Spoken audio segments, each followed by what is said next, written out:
gorgeous, welcome back to the makeup aisle. Welcome to part 2 of my power of makeup video. What I did in the first video, which will be uploaded separately, is just do the actual power of makeup where you see half your face as it looks without and half your face as it looks with makeup.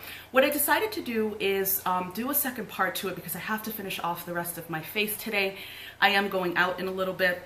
But also I wanted to share my journey with you of having alopecia. So as I'm finishing the other side of my face, I'm just going to talk to you a little bit about what it was like getting diagnosed, what my journey has been, the ups and downs, the pros and cons, things like that. So hopefully it's a video that you will enjoy. It shouldn't be too long because I'm going to try to get this done rather quickly. But if you have any specific questions about alopecia or just about my personal journey in general, please just leave them down in the comment bar and I will be sure to answer the questions as they come in. So let's get started and finish off the rest of the face. So I'm going to start off with, like I normally do, the forehead because I need my eyebrows.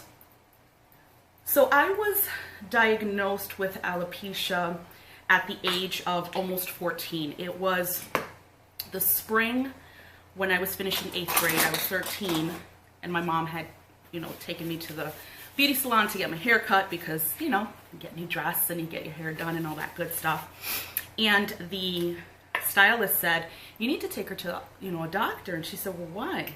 So she lifted up my hair in the back and all underneath it was completely gone. And it's crazy, like thinking back about it now, it's something that I just didn't notice because, I don't know, I didn't even feel it. And I'd wash my hair several times a week. But anyway, she told my mom, take her to the doctor because, she's obviously losing hair for some reason. And so my mom made an appointment with my PCP. PCP told her, it had to be a dermatology type of thing. And so we went to a dermatologist and they said, well, it could be ringworm or it could be alopecia. So of course we're sitting there thinking, please let it be ringworm. We were not, I don't think a lot of people know what alopecia is, and it's not for the lack of trying. It's just one of those things where you don't think about it. It's not hereditary. It is an autoimmune disease, and people go, what's autoimmune? It's like, so basically what happens with an autoimmune disease is that your body decides to start fighting itself in a way. And what happened is that my body chose to fight me in that way with my hair follicles and literally just died. The hair follicles are dead. There's nothing going on there. So it's not like it grows and falls out, grows and falls out. It just doesn't grow. So we went to the dermatologist. They did, I think, a blood test or something, and lo and behold, I had alopecia. Well, there are 3 versions of alopecia, if you will. And I forget the name. I will put it in the description bar when I figure it out. I believe it's, I want to say that it is alopecia totalis, but it could be universalis. Basically meaning that I have no hair anywhere on my body. So when you think about that, everybody goes, oh, but then you, as a woman, you go, oh, yeah, I don't have to shave ever. Not under my arms, not on my legs, no bikini wax, nothing. I don't have to worry about any of that. And it's crazy when you think about it that, you don't think about hair in your nether regions like wearing underwear or a bathing suit until you don't have it. And then you're like, that's awesome. Because when I lost my hair, I was rather young. I wasn't doing bikini waxes. I wasn't shaving down there. So you can kind of figure out what was going on. And just thinking about wearing a bathing suit then, it's a little odd because that just wouldn't look right. So anyway, I digress. So we found out that I had it. And let me actually use a smaller mirror to do my eyebrows.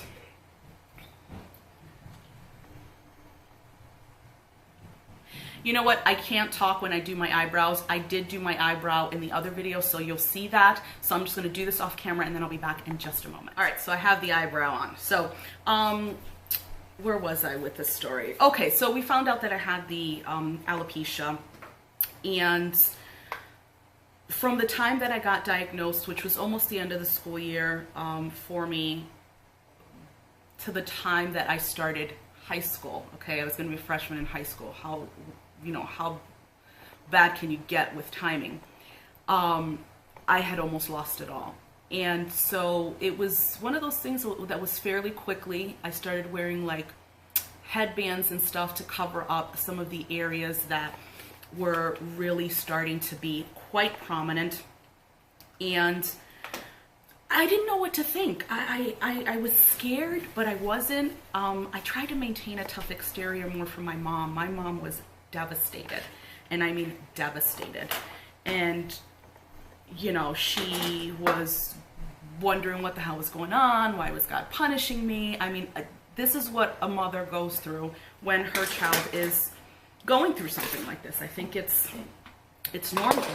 And so she was quite distraught, and my dad, of course, was just trying to keep her calm and trying to keep her thinking in a positive manner. And my mom is like, you know, she's going to high school and this is not right and this is not fair to her. And so I think because of that, because she was so vocal, I not hid everything, but just internalized it and just kind of left it inside.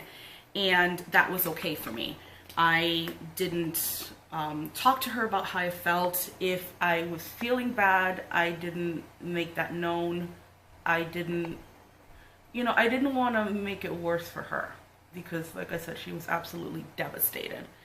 And so we went through the summer, and by the time school started, I had to put on a wig because it was quite apparent that I had lost a lot of hair. And so we did that, and not knowing what I know now, I mean, I'm 41 and I lost my hair at almost 14.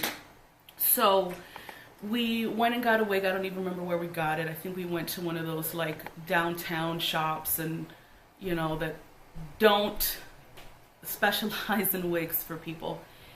They sell shoes and clothes, and then there's a section of wigs. So I bought a long wig, a long straight wig, because I always wanted my hair to be nice and long and straight, like my mom's hair.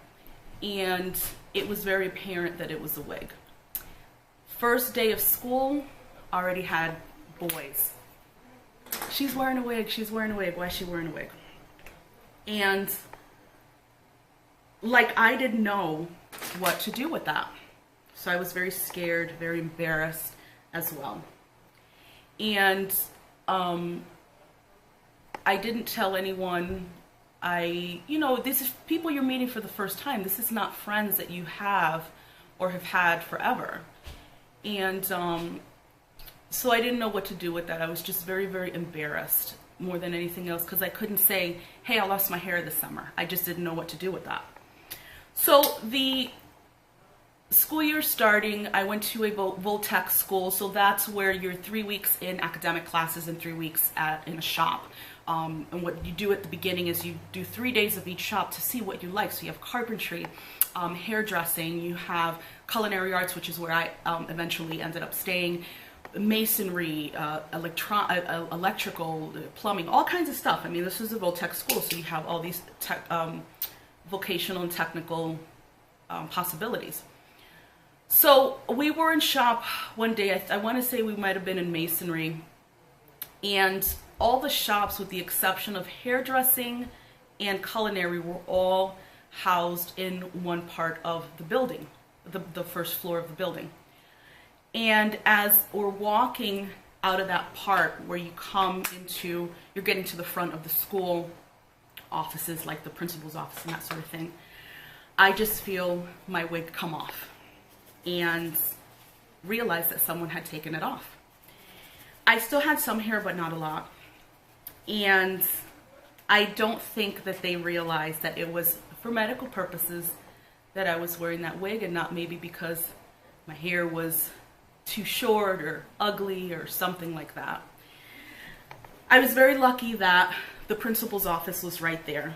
I turned around, I picked up the wig, and I remember running into the office screaming and crying. Oh God, oh God, oh God. So one of the administrators was there and pulled me into his office like quickly. He just whoosh, like pulled me in there and said, well, what happened? What happened? You know, and I was crying. I was in hysterics crying. And so he, I believe he had like one of the counselors or somebody coming in to try to just find out what happened. And so I told him, you know, what happened. You know, thinking back as an adult, I feel a little sorry for the boy that did it. It was, I know that eventually they found out who didn't, and they didn't tell me who did it. But I found out eventually after. And lo and behold, it ended up being a boy who, as high school progressed, ended up with a crush on me. But they didn't know I was sick, so I can only imagine when they probably saw what was under there that they panicked big time. So my mom was called. She was, of course, hysterical and came and picked me up, and she says, you don't have to go back to school if you don't want to. We'll homeschool you, whatever you want. And she was in tears, absolutely just screaming and crying in the car. And, you know, my father, as usual, was trying to keep her calm. My father is not, he's a more subdued person, more quiet. And so he was trying to keep her calm. And I will just say that my mother had mayhem on the mind. And some of the things that she was thinking of doing are not appropriate to speak about. But again, her daughter was hurt. Her daughter had been embarrassed, and more than embarrassed, but she was just absolutely distraught over it. And my father's like, you can't do that or you're going to jail. So, you know, and he's like, you can't do that. You can't. We'll try to figure it out. Get her homeschooled. That's what you want. We'll have her homeschooled. And so I was home for a couple of days. I didn't want to go back to school. Lo and behold, which I didn't know, how many students that week had gone into the office and asked if I was okay. People who didn't know me. And I think even the boys that did this went in there and asked if I was okay because they thought I had cancer. So that's why for just a quick second, I felt bad for those kids because they were probably like, oh shit, this kid has cancer, she's dying, and here we do this. So, I mean, and they were telling me, they're like, kids are flocking to the office all day, every day, worried about you, wondering what's going on. Is she gonna die? Does she have cancer? And so finally I told my mother, I said, look, Mom, I have to go back to school. I have to. I can't not be in school. You can't keep me out of school. And not that she was going to per se, but I told her, I said, you know, I got to get back. I got to get back to school. And so the morning that we decided that I was going to go back, and we went in late, we didn't go in the regular time, I was sitting down watching TV, and lo and behold, there was a show about people who had alopecia. There were kids, there were adults, and I forget what talk show it was. It may have been Ricky Lake or something. I went to high school in the 90s, so, and I sat there and watched it, and I said, you know what, let's do this. Let's just do this. And I went back to school and had so much support, like no one sat there and made fun of me about what I had. And you know, people had questions, and are you dying? Do you have cancer? And I'm like, okay, no, I'm not dying. No, I don't have cancer. And then I myself at that point started getting, you know, started doing research about what I had because I didn't know what I had. And so once I did that, then I was able to better explain to people what it was, that it wasn't contagious. You know, I don't want people thinking this is something that if they touch me all of a sudden next week, they're going to be, you know, look like Yul Brynner or something like, Jesus, I'm dating myself, Gandhi.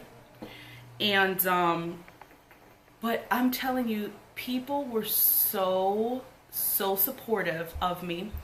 And I used to wear different wigs back in school, so I'd go short, I'd go long, curly sometimes, and people were just, they loved it, you know. When I was 15, my hair actually grew back. It started growing and kept growing, and I'm like, Mom, my hair's growing back. And so we're like, wow, this is awesome. And it actually grew back to the point that I was able to take the wig off and wear my hair. It was very short, about up to here. Yeah, about up to here. And it was just so thick. Like I kept wearing the wig, but it was getting so thick under there. So I'm like, okay, Mom, we have to do something. And I remember that the last piece of like scalp that I had was just around here, just a bit. So I'd wear my hair to the side and just cover it up, but it grew back. And then one day I remember the day I decided to go back without it because I just didn't need it anymore. An upperclassman, I think he was a sophomore or junior, really nice guy, just such a sweetheart, very outgoing, and he saw me walking down the hall and he looked at me and he just picked me up and spun me around and started kissing me on the cheeks. He's like, oh my God, this is awesome. And just people were, you know, so happy that, you know, that had happened. And I, for one, of course, was happy because I could wear my hair and I didn't have to worry about wigs and all that stuff. Even in freshman year, even with that, I was a cheerleader. Throughout high school, I was captain of the cheerleaders in my senior year and still, you know, was involved with school and extracurricular activities and all that type of stuff. It didn't stop me from doing that. And the biggest thing I think was boys, you know, who is going to accept that or whatever. And I'll tell you what, in the entire time that I've had alopecia, I only had one issue. And it was in freshman year where this guy wanted to talk to me. And I'm glad that it didn't work out because he already had a girlfriend, so he was a jerk to begin with. But he wanted to talk to me and I said, you know, I'm going to be honest with him because I don't want him to think, A, that I'm lying to him about something, and B, if he's kissing me or something and pulls it, that's not going to be fun. So I told him, and the next day I saw him in school, I saw him in the hallway, and he walked right past me. Right past me, didn't say hello, didn't say a word, nothing. Completely ignored me. So for me at 14, that was, you know, pretty hurtful, and I'm like, really? Really? Really we're gonna do that? So apparently, yes, really we're gonna do that.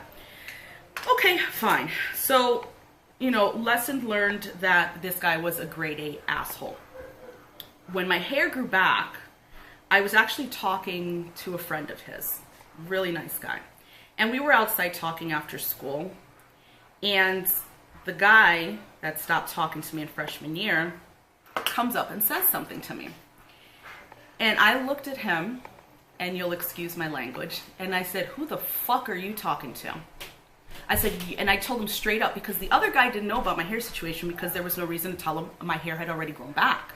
I said, you didn't think I was good enough to talk to you when I had no hair, but now you want to say something when I have hair? I said, you can turn around and you can keep walking the way you came, you know, the way you came towards me. The guy that I was talking to was like, literally. And I'm like, no. And I'm kind of glad that I got the chance to say that, because that just proves that people are so superficial. I wasn't a different person. I was the exact same person that I was a year ago when I had no hair, you know, as to the person that I was standing there at 15 instead of 14. So that was, you know, satisfying to say the very least. But, you know, I got through high school and stuff, and probably about 9 months after my hair grew back, it started falling out again. And so we were devastated, absolutely devastated. But I had already been through it. So for me, I said, okay, if this is what it's going to be, then this is what it's going to be, and we will deal with it, and we will make it work. Because there's nothing else I can do but make it work, you know? I can't sit down and cry about it. I can't sit down and sulk about it. It's just, I can't do that, you know? I have to continue on with my life. And I did. It ended up falling back out completely. And since then, so probably when I was close to 16, I've been wearing a wig permanently, you know, with exception to those like 9 or 12 months when I was 15. And the biggest struggle with anything like that, I think, again, is dating, because we put so much importance on a woman's hair. But I always told myself as an adult, I always told myself that if a first date was going very, very well, I would just tell them, because I want to know, A, if you're an asshole ASAP, and then I don't have to waste my time, or if it's okay with you, then we can continue this on. Like, I have no time to waste with people, you know, trying to figure something out, and then all of a sudden I go, well, hey, I gotta tell you something, and then it's like, oh, hey, I can't deal with that. And I wasn't gonna be mad, you know, because at that point I was already an adult, and they had a choice. They had a choice whether they were gonna accept who I was or not. And I wasn't gonna sit there and go, well, you're an asshole and F you. No. I was gonna say, okay, thanks for being honest. And then I knew that I could just continue on with my life and move on. So for me, it wasn't trying to find who the assholes were and completely obliterate them, or it was never about that. It was just more about saving myself the heartache and time of getting engrossed in a guy, and then, you know, 6 dates in or 7 dates in, when I go, oh, hey, by the way, and then finding out that they can't deal with it, that was going to hurt more. I forgot to color correct. So let me do that quickly. Talking too much. But for me, I never had an issue. As an adult, I never had an issue. Everyone that I told was like, okay, cool. You know, like nothing. One guy even told me, that's your business. I'm like, it is and it's not, because if you're not going to be with it, then I don't want to waste your time, and I'm certainly not going to waste my time. I was a single mom at that time, you know, when I was dating again. And for me, I had to pick and choose my quote unquote time battles, because I can't waste time, you know, trying to get a babysitter for someone that's not going to work out. You know, you can do that only so often. So anyway, so I went through that, and guys were pretty accepting. Nobody was a big asshole or anything like that. And so, you know, I continued on dating and that sort of thing, and it was fine. You always get a little nerve-wracked when you have to tell someone about it, because what normal person wouldn't get a little, you know, nerve-wracked about it? But overall, I knew that, you know, I had to do it, and that was just what it was. There was no two ways about it. So I went through that, and, you know, here we are today, 20 some odd years later. I've gotten a little more, well, not a little more, but a lot more savvy with hair and how to style it. I've been going to the same shop who specialize in just wigs for, oh my goodness, I think maybe 10 years, maybe a little longer. So they specialize in people with cancer or alopecia, but mostly cancer, and also men as well. I mean, men can get alopecia, I mean, men can get cancer, and they are spectacular. I absolutely love them to death. They're just so wonderful, and any questions I have are always answered, and I can look through books and pick something new, you know, or whatever. They also style the wigs there, so that's another nice thing. And so, you know, I have like my life down, in a way, if you will. It is kind of, how should I put it, plateaued where this is concerned. You know, I had my rough moments when I was young, and I had a couple of instances where it was one of those things where you feel afraid to tell people because you don't know how to feel about it. But I will tell you this, is that you do get more used to it. It's not always easy. Even now at 41, like I said, I was diagnosed at 13, and even at 41, it is not the easiest thing to deal with, because I would love to color my hair. I would love to have rainbow unicorn hair. I would love to not have to worry about, you know, putting on a pound of, you know, wig tape to go to an amusement park. And I do go to amusement parks. I literally just cover my head in toupee tape, put this sucker on, and on we go. I've been to Great Adventure in New Jersey. I've been on the Kingda. If you don't know what that roller coaster is, I'm actually gonna link it down below. It is crazy. I'll never go on it again, as much as I like roller coasters, because it is the most uncomfortable thing I think I've ever done. But I try to still live my life as normally as I possibly can, because it's just hair. You know, there are days that I'm like, I wish I had my own hair, of course, because then I wouldn't have to worry about spending money on wigs. I could just go and get it styled and that sort of thing. There are days that I look at myself in the mirror with no makeup, and you'll see that at the beginning of my part 1 of the power of makeup, that I look at myself in the mirror and I go, Jesus, you are ugly. And people will probably be like, what are you saying? Why would you say that? Again, I think it's because we place so much importance on beauty.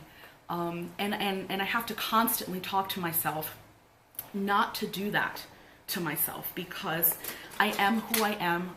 I'm no different. Even me going through this, I have to constantly remind myself that that's, you know, that's a thing. I'm not perfect, and I'm not the prettiest thing out there, but when I have myself together, I'm certainly not the ugliest thing out there. I think I'm beautiful, but I constantly have to remind myself of that, especially when I don't have my hair on. I mean, I'm completely bald when I look in the mirror, no eyelashes, no eyebrows, and I think that that can start to wear people down after a while.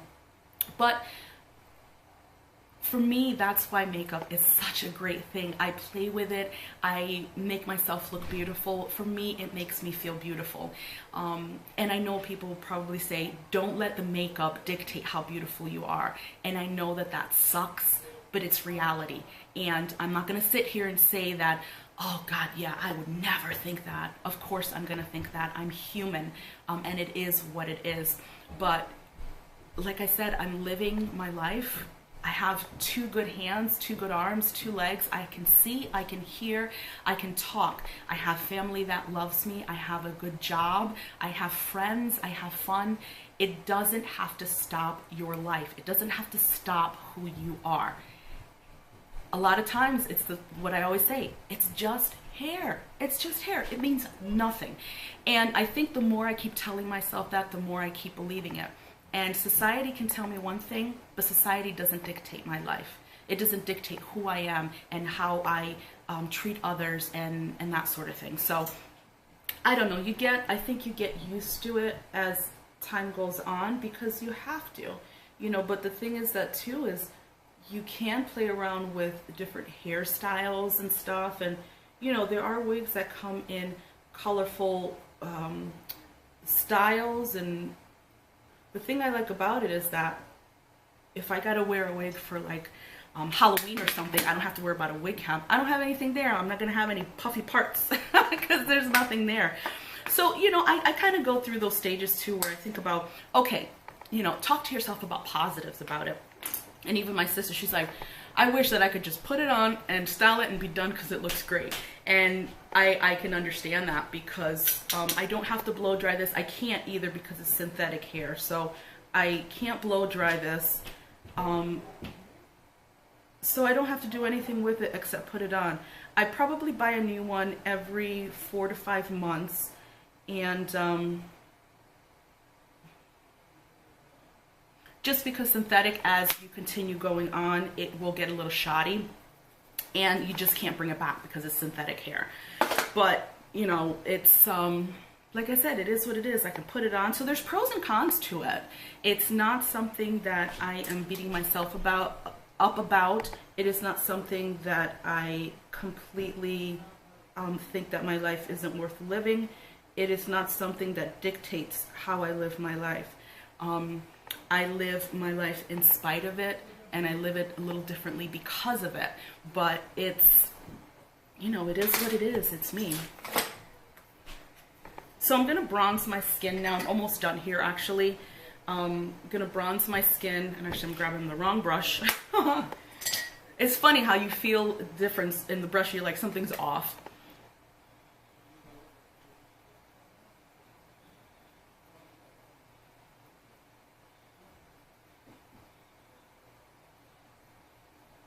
What I love too is that I can play with color. I always loved red hair. I am a natural dark brunette, but when my hair grew back, it was the very best thing ever in the world. I was so excited. I had a strip literally about that thick. The whole front of my hair was bright red. And I have a lot of cousins that have red hair and very pale skin and freckles. So red hair actually runs in the family, and I'm talking about fire red hair. So when that came back and I had that strip of red hair, I would like, I'll blow dry it up and leave it up, so it's like, boom, there you go. So I love the fact that you can kind of play around with it. You know, you can wear bright hair, you can wear short hair, you can wear long hair, and if it's one day to the next, you can absolutely do that. So I try to take it in stride with the positives of what I can do that other people cannot. Again, I don't have to shave either. No more like razor cuts on my knees or anything like that, which is absolutely fabulous. So I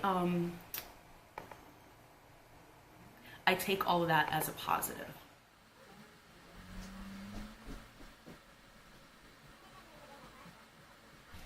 So I'm just going to finish off the lips with my Share Hydra Matte.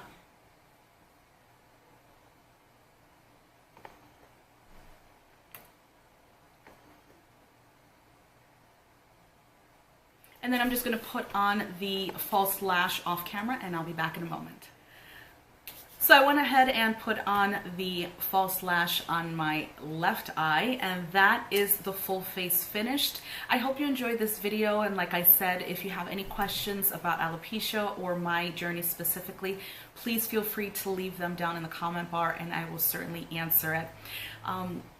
I guess the only thing I could finish off with is that everyone is unique. Everyone has something, even if it seems like they have nothing.